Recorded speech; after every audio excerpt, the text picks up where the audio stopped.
Thumbnail देख के video पर क्लिक कर तो दिया है, लेकिन अब वादा करो कि वीडियो पूरी देखोगे। और मैं आपको बता दूं, इस वीडियो में जो आप आज 15 मिनट लगाएंगे, ये 15 मिनट आपके एग्जाम में डायरेक्ट टैक्स सीए फाइनल के एग्जाम में कम से कम 20 मार्क्स दिलाएंगे। यानी कि यही 15 मिनट आपको फेल होने से बचाएंगे। वो कैसे, इस वीडियो में हम देखेंगे। तो दोस्तों, स्वागत है आपका आपके अपने चैनल एसीओ सीए। मेरा नाम है अवनीश वत्स और आज हम बात करने वाले हैं सीए फाइनल डायरेक्ट टैक्स के नवंबर 2024 के एग्जामिनेशन की कुछ ऐसे राज सीक्रेट्स के बारे में जो आप लोगों को किसी ने अभी तक नहीं बताए हैं, या अगर बताए हैं लेकिन आपने ध्यान से सुना नहीं है।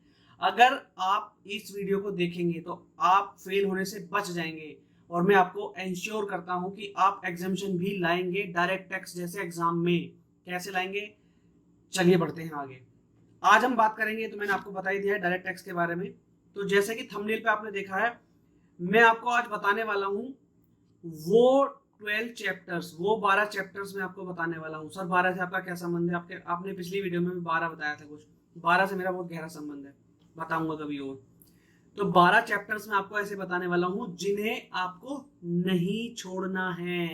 नहीं छोड़ने से मतलब क्या है कि होता क्या है कि बच्चे ना डीटी के पेपर में या आईडीटी के पेपर में या बाकी किसी पेपर में एबीसी एनालिसिस लगाते हैं। तो दोस्तों मैं आपको बता दूं, ABC analysis is a myth.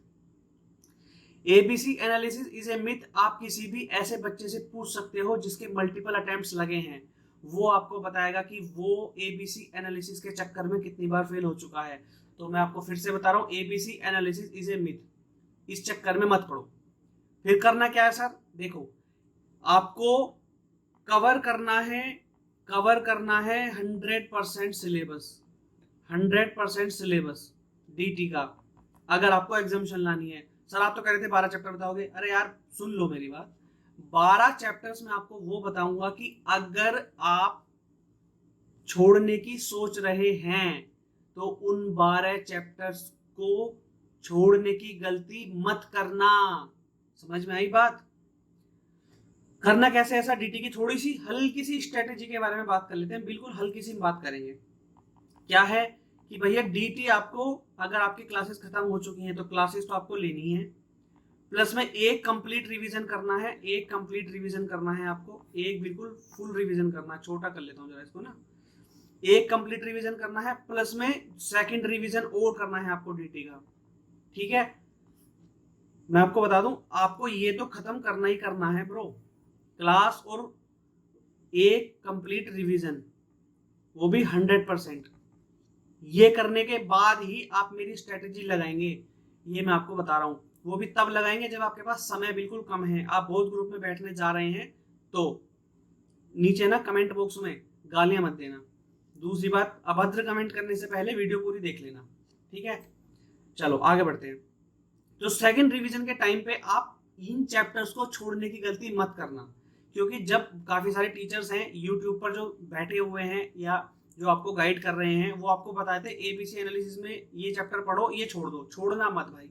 ये 12 चैप्टर्स में आपको बताऊंगा, इन चैप्टर्स को छोड़ने की गलती मत करना। 12 चैप्टर्स क्या, टॉपिक्स कह सकते हैं आप। 12 टॉपिक्स में आपको बताऊंगा, इन 12 टॉपिक्स को छोड़ने की गलती मत करना। सर 12 कर रहे हो, बताओ। चलो बढ़ते हैं फटाफट, आपका टाइम ज्यादा नहीं लूंगा। थोड़ी सी एक ना बोनस भी बताऊंगा आपको बाद में। देखो, सीए फाइनल की हम बात करने वाले हैं, ठीक है, और हम direct tax, law and internal taxation दोनों के बारे में बात करेंगे। करना क्या है फ्रेंड्स, करना क्या है मित्रों? करना ये है कि भैया सबसे पहले आपको, अच्छा जो मैं आपको बता रहा हूँ ना सीरियल, इसी सीरियल वाइज आपको रिवीजन भी करना है। तो सबसे पहले आप खत्म करेंगे सेकंड रिवीजन की बात कर रहा हूं मैं। I am talking about second revision. मैं फिर बता दूं, सेकंड रिवीजन की बात कर रहा हूं। ठीक है, अब बिल्कुल भी कंफ्यूज मत होना। सबसे पहले आप डीटी डबल ए खत्म करेंगे विद डिडक्शंस वाले चैप्टर के साथ। ये आपके पेपर में 6 मार्क्स का आता है। ठीक है, अब इस 6 मार्क्स में आपको करना क्या है? जब ये 6 मार्क्स का एग्जाम में आता है तो इसमें क्या होता है, 3 से 4 मार्क्स की तो कैलकुलेशन होती है, जिसमें आपको टैक्स निकाल के और डबल टैक्स की रिलीफ निकाल के देनी होती है। 2 से 3 मार्क्स की होती है थ्योरी, जो आप नहीं लिखते, जिसमें आपके नंबर कट जाते हैं। बच्चे क्या काम करते हैं, सवाल तो कर दिया, क्वेश्चन कर दिया, जो न्यूमेरिकल पोर्शन था, थ्योरी लिखी नहीं बेटा। इसमें 4 या 5 पॉइंट लिखने होते हैं। वो 4-5 पॉइंट है ना कि DTAA, अगर हम सेक्शन 92 आई थिंक, अगर मैं करेक्ट रिकॉल कर पा रहा हूँ तो सेक्शन 92 में हम तभी टैक्स लगाएंगे जब सेक्शन 90 में कोई पहले से एग्रीमेंट ना हो रखा हो। एक ये कंडीशन होती है। दूसरी कंडीशन ये होती है कि जो पर्सन टैक्स भर रहा है, यानी कि जिसने इनकम करी है, उसने फॉरेन में इनकम कमाई हो। फिर तीसरी होती है कि उसने इनकम पे टैक्स भी पे करा हो। समझ आ गए? इस तरह की 4-5 जो कंडीशंस होती हैं, ये 4-5 कंडीशन लिखनी मैंडेटरी हैं। इसके नंबर है बेटा, 2 से 3 नंबर हैं इसके। नहीं लिखोगे कट जाएंगे फ्री में। आपको पता है तो लिख देना भाई। अगर किसी पे DTAA का क्वेश्चन नहीं भी आता तो भी ये कंडीशन जरूर लिख दो, और 2-4 पॉइंट जितना भी आपको आ रहा है उतना करोगे तो स्टेप मार्किंग में आपको 4 से 5 नंबर मिल जाएंगे 6 में से। मैं बता रहा हूँ, बिलीव मी, मेरे को मिले हुए हैं भाई। ठीक है, कभी मौका मिलेगा तो मैं अपनी कॉपी भी आपको दिखाऊंगा। नवंबर 2023 में मेरा सेकंड ग्रुप क्लियर हुआ था, तो उसमें मेरे को मार्क्स मिले थे। खैर बताता हूँ आगे। सेकंड टॉपिक है हमारा transfer pricing. Transfer pricing 8 marks का पेपर में आता है। तो आपके टोटल इन 2 चैप्टर से 14 मार्क्स हो गए। इसे छोड़ने की गलती बिल्कुल मत करना सर। लेकिन ट्रांसफर प्राइसिंग समझ नहीं आता, कोई बात नहीं, मैं आपको हल्का सा हिंट दे देता हूँ। अगर किसी ने 11th क्लास में बैंक रिकंसिलिएशन स्टेटमेंट पढ़ा है, बैंक रिकंसिलिएशन स्टेटमेंट, बैंक रिको जिसे बोल देते हैं, वो वाली स्ट्रेटेजी लगाओ। वो वाली स्ट्रेटेजी लगाओगे, आपका ट्रांसफर प्राइसिंग चुटकियों में खत्म हो जाएगा। ठीक है, यानी कि अगर हमें कैश बुक दी है, कैश बुक का बैलेंस दिया है, जैसे हम बैंक रिको बनाते थे, तो हम कैश बुक में ही चेंज करेंगे, पासबुक को हम टच नहीं करेंगे। सेम हम इसकी बात करते हैं। इसकी बात में हल्का हिंट देता हुआ चल रहा हूँ। जैसे कि एक होता है अनकंट्रोलेबल, जो अनकंट्रोल प्राइस होता है, एक होता है कंट्रोल प्राइस, यानी कि जो आपने अपने एसोसिएट या रिलेटिव के साथ ट्रांजेक्शन करी होती है। हम क्या काम करते हैं, जो अनरिलेटेड पार्टी के साथ ट्रांजेक्शन करी होती है उस प्राइस को उठाते हैं, उसमें वो एडजस्टमेंट करते हैं जो रिलेटेड पार्टी के साथ हो रखी है लेकिन उसमें इंक्लूड नहीं है। जैसे कि अगर हमने रिलेटेड पार्टी को 6 महीने की वारंटी दे रखी है, अनरिलेटेड पार्टी को 3 महीने की वारंटी दे रखी है, तो अनरिलेटेड वाले प्राइस में आप 3 महीने की वारंटी और जोड़ दो, यानी कि आप उसको 6 महीने की वारंटी बना दो। समझ गए ना? दोनों को सेम लेवल पे लाना होता है, क्योंकि आप ना, जैसे अनरिलेटेड पार्टी का प्राइस तो आप मान के चलो यहाँ पे है और यहाँ पे है, सॉरी, और रिलेटेड पार्टी के प्राइस नीचे है, तो आप क्या काम करना है, आपको ना अनरिलेटेड पार्टी के प्राइस को उठा के, अगर वो सारी एडजस्टमेंट इसमें होती जो यहाँ पर अवेलेबल है रिलेटेड पार्टी के पास, तो हम क्या करते, तो इसको एडजस्ट करना होता है, हमें इसको ऊपर नीचे करना होता है। कौन सा? अनरिलेटेड वाली पार्टी जो होता है, उस हिसाब से फिर हमारा ही प्राइस निकल के आ जाता है। समझ आ गया? हाँ जी समझ आ गया, बिल्कुल समझ आ गया। ये ट्रांसफर प्राइसिंग का हल्का सा हिंट दे रहा हूँ मैं। ठीक है, मैं DT की फैकल्टी नहीं हूँ, ठीक है, लेकिन जितना मेरे को समझ आया, मैंने जो ट्रिक्स लगाई थी वो मैं आपको कम्युनिकेट कर रहा हूँ। तीसरा आ जाता है इक्वलाइजेशन लेवी। मैंने सबसे पहले इंटरनेशनल टैक्सेशन इसलिए स्टार्ट किया है क्योंकि वो कम है, उसमें ना चैप्टर्स कम है और नंबर्स ज्यादा है। इक्वलाइजेशन लेवी आपका 4 मार्क्स का एग्जाम में आएगा, ठीक है, और यहाँ तक आपके हो गए 18 मार्क्स। इक्वलाइजेशन लेवी में 2 ही चीजें हैं, ठीक है, जो आपको पता है कि अगर वो ई कॉमर्स ऑपरेटर वगैरह एक वाला सीन है इक्वलाइजेशन लेवी में, और एक एडवर्टीजमेंट वाला सीन है, तो दोनों में, एक में 2%, एक 6%, उसकी डिटेल में पढ़ लेना, आपको समझ आ जाएंगी। ठीक है, चौथा most important topic NR taxation. भाई 10 नंबर का आता ही आता है, 15 का भी आ जाता है पेपर में, ये मस्ट है करना। सर ये तो बहुत बड़ा है, ये तो होता ही नहीं है, क्या करे? कुछ नहीं करना भाई, इसको तोड़ तोड़ के पढ़ो। इसको मतलब इसमें ना काफी सारे पॉइंट्स हैं, जैसे कि स्पोर्ट्समैन पे कैसे टैक्सेशन लगेगा, कंपनीज पे कैसे टैक्सेशन लगेगा, तो अलग अलग चीजें हैं, सबको अलग अलग तोड़ के पढ़ो, पहले कॉन्सेप्ट रिवाइज करो, फिर उसके क्वेश्चंस कर लो। बिलीव मी, 2 बार करोगे ये बेहतरीन हो जाएगा आपका। आपके हो गए 28 मार्क्स। यहाँ तक हम बात कर लेते हैं 5वां टॉपिक है पीजीबीपी आपका 16 मार्क्स का आता है, ठीक है, 16 मार्क्स का आएगा, सभी को पता है। ये आपके यहाँ तक हो गए 44 मार्क्स। सर इसको कैसे करें, तो बहुत बड़ा है भाई, इसको ना मल्टीपल रिवीजन देने होते हैं। और मैं आपको बता दूं, पेपर में जो क्वेश्चन आता है 14 मार्क्स का स्टार्टिंग में यही क्वेश्चन आएगा पीजीबीपी वाला। तो करना क्या है उसको, सर जो आए ना, ये मत सोचना मुझे नहीं आ रहा, जो भी आपको आता है, जो एडजस्टमेंट आपको आ रही है वो लिखो भाई। टीचर डायरेक्ट टैक्स के पेपर में ढूंढ के नंबर देता है। समझ आ गई? चलो 6 टॉपिक है TDS TCS कैसे करना है। सर ये 10 मार्क्स का आता है, आपके यहाँ तक हो गए 54 मार्क्स। देखो TDS TCS की वैसे तो मैंने एक वीडियो TDS के रिगार्डिंग में डाली हुई है, मैं आपको फिर बता दूं, आपने एक बार क्लास ले रखी है, एक बार रिवाइज कर रखा है। मैं सेकंड डिवीजन की बात कर रहा हूँ, उस वीडियो को तब देखना जब आपको सेक्शन के साथ रेट याद ना हो रहे हो। ठीक है सर। तो TDS TCS आपका 10 नंबर का आएगा, आपके यहाँ तक हो गए 54 मार्क्स। 7th टॉपिक की हम बात करें, ये आपका trust plus investment trust, securitisation trust, वो 3 टॉपिक जो है, प्लस सिक्योरिटाइजेशन ट्रस्ट जो होता है।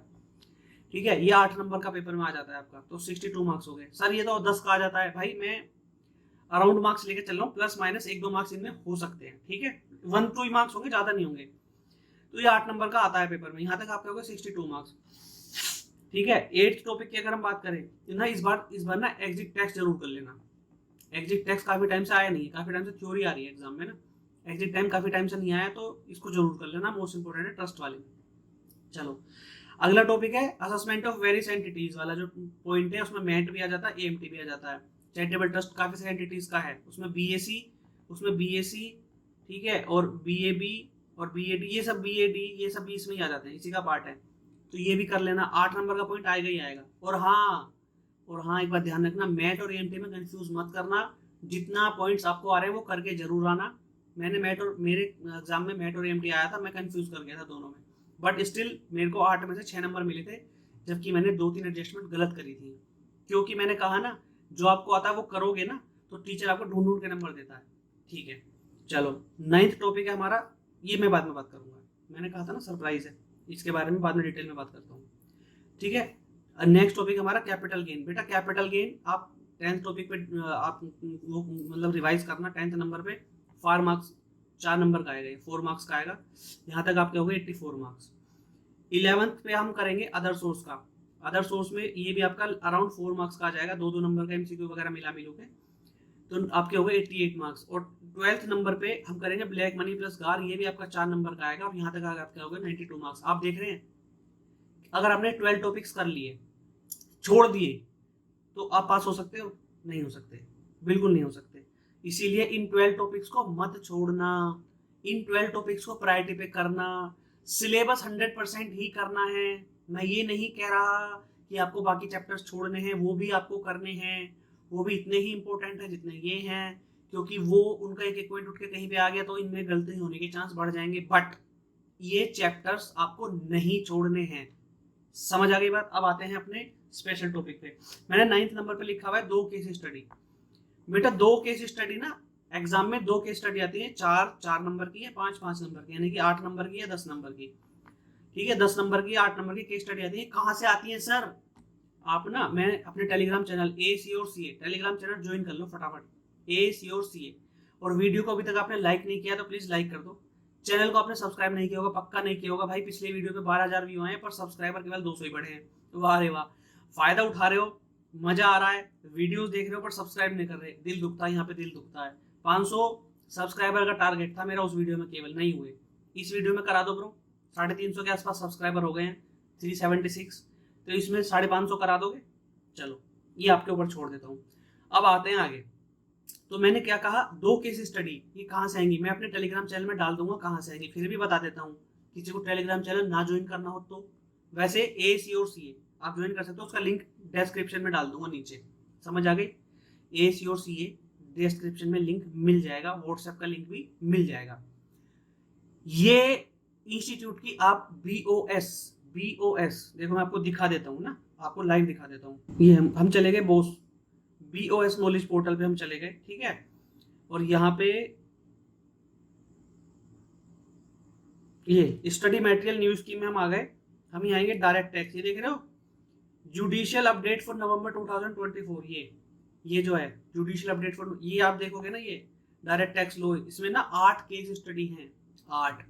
इस 8 में से 1 या 2 केस स्टडी आपको मिलेगी। जैसे कि मई वाला आप एग्जाम उठा लेना, मई वाले एग्जाम में आपकी ये वाली केस स्टडी आई थी, ये वाली 4th नंबर केस स्टडी आपकी मई वाले एग्जाम में थी, 4 मार्क्स की, उठा के देख लेना। ये जो 8 केस स्टडी है ना ब्रदर, इन 8 केस स्टडी में से कम 1 और 2 की 2 हो सकता है, दोनों की दोनों केस स्टडी यहीं से मिल जाए आपको। कितनी बड़ी बात है, 8 केस स्टडी है, केवल 8 ही है ना, 10 है, सॉरी माय मिस्टेक, 9 है, 9 केस स्टडी है। 9 केस स्टडी में से एक तो आ गई, तो 8 ही बची, मैं सही बता रहा था। एक तो आ गई मई में, वो दोबारा रिपीट, तो मतलब मैं कहता हूँ लाख में एक चांस होता है रिपीट हो जाए, तो 8 ही बची। ये 8 केस स्टडी आपको 2 बार रीड कर लोगे ना भाई, 10 नंबर ऐसे मिलेंगे लड्डू से, एकदम ऐसे मानो जैसे किसी ने लड्डू आपके मुंह में डाल दिया हो, भाई खा लो। समझ आ गई बात? ये जरूर कर लेना, बोनस है मेरी तरफ से। चलो आज की वीडियो में बस इतना ही। मैं आपको ना स्ट्रेटेजी चाहिए आईडीटी के बारे में, मुझसे पूछ लेना कमेंट बॉक्स में कमेंट कर देना, बता दूंगा। मेरी कॉपी देखनी है आपको डीटी की, मेरे 65 मार्क्स आए थे नवंबर 2023 अटेम्प्ट में, आप बोल देना अपने टेलीग्राम चैनल में डाल दूंगा, ठीक है। चैनल को आपने अभी तक सब्सक्राइब नहीं किया, मुझे पूरा भरोसा है, आप लास्ट तक अगर मेरे साथ जुड़े रहे हैं तो जरूर सब्सक्राइब कर लो, लाइक कर दो, वीडियो को शेयर कर दो। समझ आ गई बात? चलो थैंक यू।